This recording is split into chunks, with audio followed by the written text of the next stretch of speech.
Así, hola, mi nombre es José Eduardo Telles Espinosa, esto es Charlas de Amparo y continúo en el programa de Argos Cursa Radio. Vamos a hablar el día de hoy sobre lo que es la suspensión en amparo directo. La continuación de la suspensión en amparo directo, seguramente en un par de bloques más terminaremos. ¿De qué hemos hablado? Hemos hablado sobre el juicio de amparo directo, dicho acerca de que es aquel que procede contra sentencias definitivas, laudos y resoluciones que ponen fin al juicio, dictadas por tribunales judiciales, administrativos, agrarios o del trabajo. Vimos también que en su contra de estas sentencias procede el amparo directo, lo presentas por conducto de la autoridad responsable cumple con el emplazamiento al tercero, la rendición del informe, sobre todo proveer acerca de la suspensión y rendir el informe junto con la copia respectiva al tribunal colegiado, y el tribunal colegiado de circuito es el que resuelve el asunto. Llega un acuerdo de presidencia, en el acuerdo de presidencia se le da trámite, normalmente puede ser un acuerdo desechatorio, preventivo o admisorio, dependiendo de cuál sea la situación. Normalmente viene a ser un admisorio si todo está en orden, y se dan hasta 15 días para promover el amparo directo adhesivo y los alegatos. Una vez hecho eso, se llega a el auto de turno, se le presenta en consecuencia se le turna este expediente a uno de los 3 magistrados del tribunal colegiado. Hay que recordar, en los tribunales colegiados, a diferencia de lo que pasa en las salas regionales, salas fiscales, no hay magistrados instructores, sino son magistrados presidentes, duran un año en el ejercicio de ese encargo y pues normalmente son rotativos, ¿no? Un año cada uno de los magistrados, dependiendo de cómo se estén organizando, y hecho eso, se turna, se presenta el proyecto de resolución. Amparo directo se tienen hasta 90 días para presentar el proyecto de resolución y resolverlo.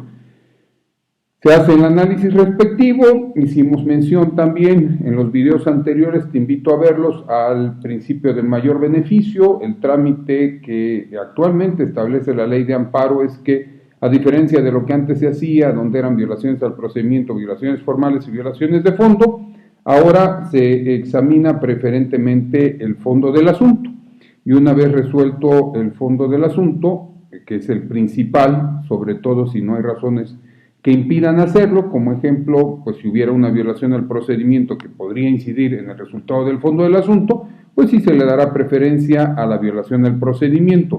Si hubiera alguna violación formal de alguna prestación principal, pues de igual forma le darás preferencia a la violación formal, y si no, pues la regla general, entraremos al estudio de fondo del asunto, conforme al artículo 189 de la ley de amparo. En materia penal preferentemente se hace este estudio.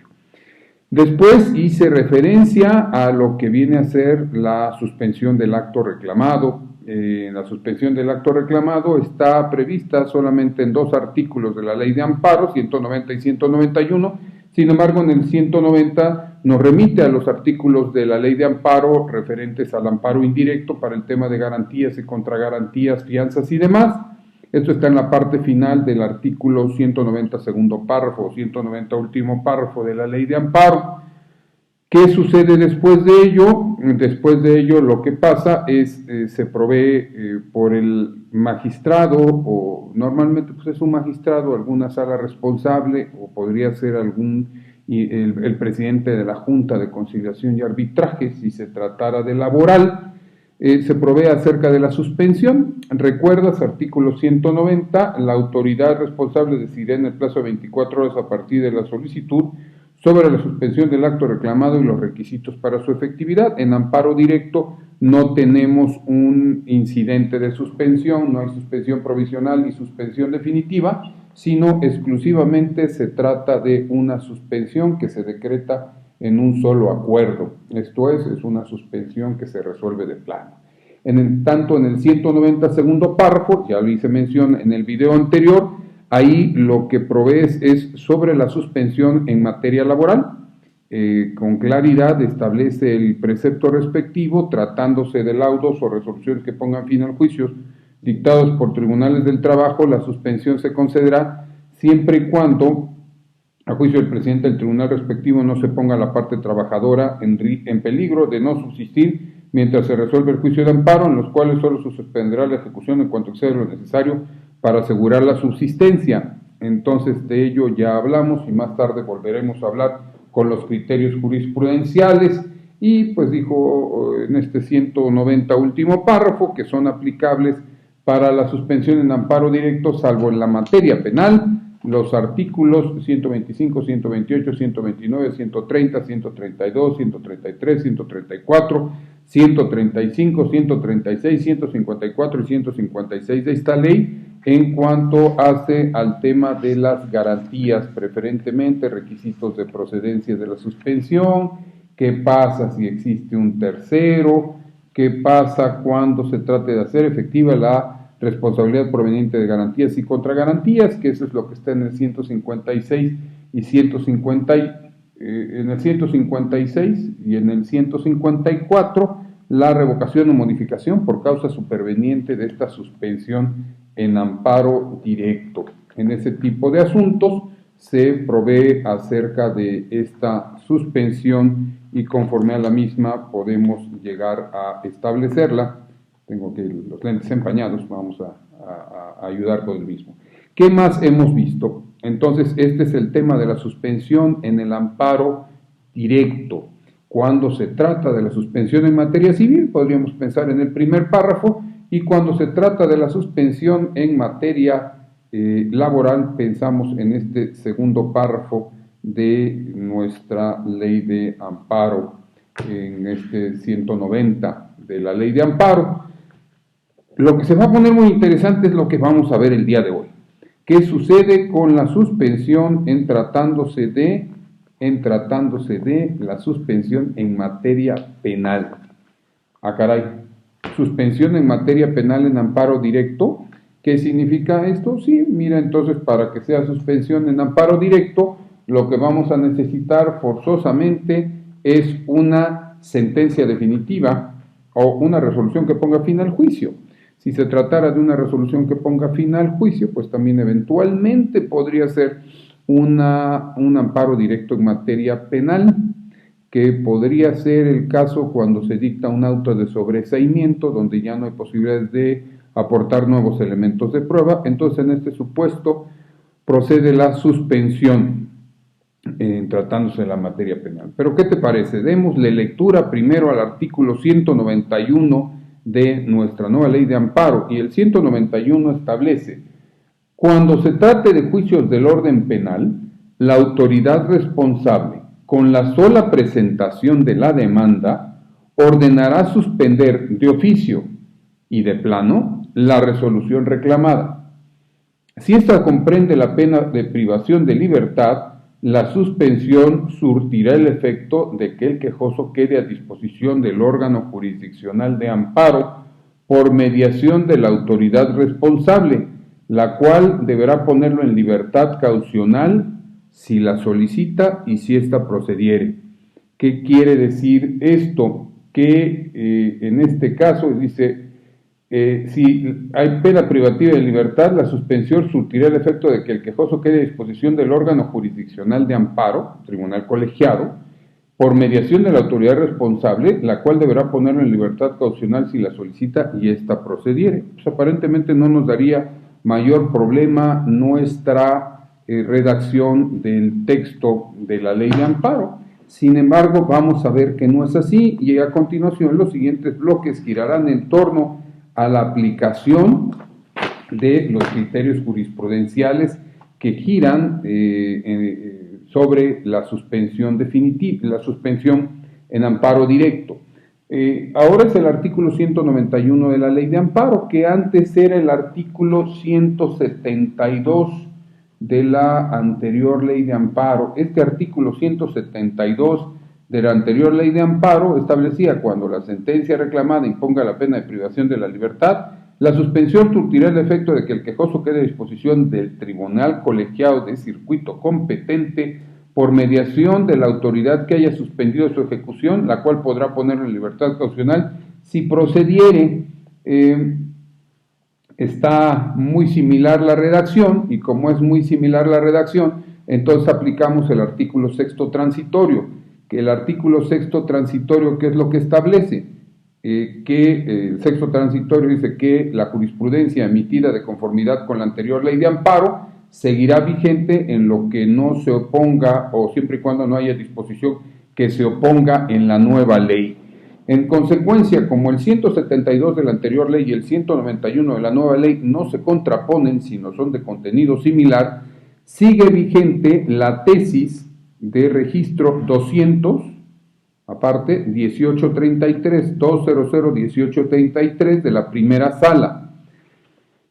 Tesis primera, 20 romano, diagonal 2012, décima época. Rubro, amparo directo penal. Posición de las autoridades carcelarias y administrativas que no tienen el carácter de responsables.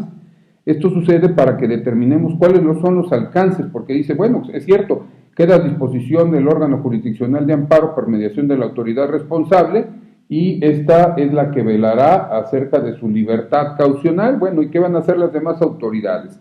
Nos dijo la tesis, en esta tesis, que aunque resolvió una contradicción de tesis, como aquí no fue el tema principal, no tiene el carácter obligatorio, pero sí ilustrativa, dice la tesis: cuando se promueve una demanda de amparo directo en materia penal, por lo general, la parte quejosa únicamente señala como autoridad responsable ordenadora a quien emitió la sentencia definitiva de segunda instancia, y como ejecutora designa al juez del proceso. La práctica también demuestra que la responsable, una vez que emite el auto de suspensión, por lo regular manda notificar de tal medida a la autoridad o autoridades dependientes del Ejecutivo vinculadas al internamiento del condenado, sin que ello implique que tengan el carácter de autoridades responsables para los efectos del juicio de amparo. La notificación a una autoridad no señalada como responsable es factible que se realice en el caso de aquellos funcionarios que tienen el control cancelario y administrativo del condenado, pues cumple el propósito de hacerlos sabedores de que se promovió amparo directo y cuál es el tribunal colegiado que correspondió el conocimiento del asunto, así como la autoridad que decretó la suspensión del acto reclamado y sus efectos. Quiere decir que aunque no señales a las autoridades carcelarias, pues ellas tendrán que velar por el cumplimiento de la suspensión. Hay una jurisprudencia que establece autoridades no señaladas como responsables quedan obligadas al cumplimiento de la ejecutoria de amparo. Ese es uno de los temas que está en esta tesis 20. En tanto, en la 19 de registro 200, aparte 2070 de la primera sala, la 19 romano diagonal 2012 de esa época, establece suspensión en el amparo directo penal, alcance de la expresión que el quejoso quede a disposición del tribunal colegiado de circuito competente por mediación de la autoridad responsable, a que alude el artículo 172 de la ley de amparo, que esto, si lo traduces al 191, se diría: el quejoso quede a disposición del órgano jurisdiccional de amparo, regla general tribunal colegiado, por mediación de la autoridad responsable, porque ahora dice quede a disposición del órgano jurisdiccional de amparo, pues eventualmente pudiera tratarse de una facultad de atracción ejercida por la Suprema Corte de Justicia de la Nación, y en ese supuesto, entonces fungiría igual, y no como en el 172, que nada más hacía referencia al tribunal colegiado. Pero ¿qué establece esta tesis? Que de igual forma, aunque resolvió una contradicción, no es obligatoria. Tal expresión se traduce en que el tribunal colegiado es el rector del juicio constitucional y la autoridad responsable cuando la demanda de amparo directo inicia su trámite al emitir el auto de suspensión de libertad caucional en su caso, y al asumir la vigilancia de dicha medida actúa en esa primera etapa como órgano auxiliar del Poder Judicial de la Federación. Esa división de funciones legalmente consignadas permite a la parte quejosa entender, por una parte, que está a disposición del tribunal colegiado, y por otra, que es quien ejercerá el control de constitucionalidad en todos los actos que se desarrollen en el proceso de amparo, e inclusive su intervención abarca hasta la materia de la suspensión decretada por la autoridad responsable en cuanto la ley lo permita, como sucede en el recurso de queja previsto en el artículo 95, fracción octava de la ley de la materia, que ahora sería el 97, fracción segunda, 97, fracción segunda, inciso B de la nueva ley de amparo, por tratarse de la queja de la suspensión en amparo directo. Como puedes darte cuenta, son este tipo de situaciones diferentes que existen en tratándose de las interpretaciones jurisprudenciales que se realizan por la Suprema Corte de Justicia de la Nación. Yo te sigo invitando a que nos sigamos actualizando. Como puedes darte cuenta, si solamente hubiéramos leído 190 y 191, pues no hubiera sido del todo completa nuestra interpretación.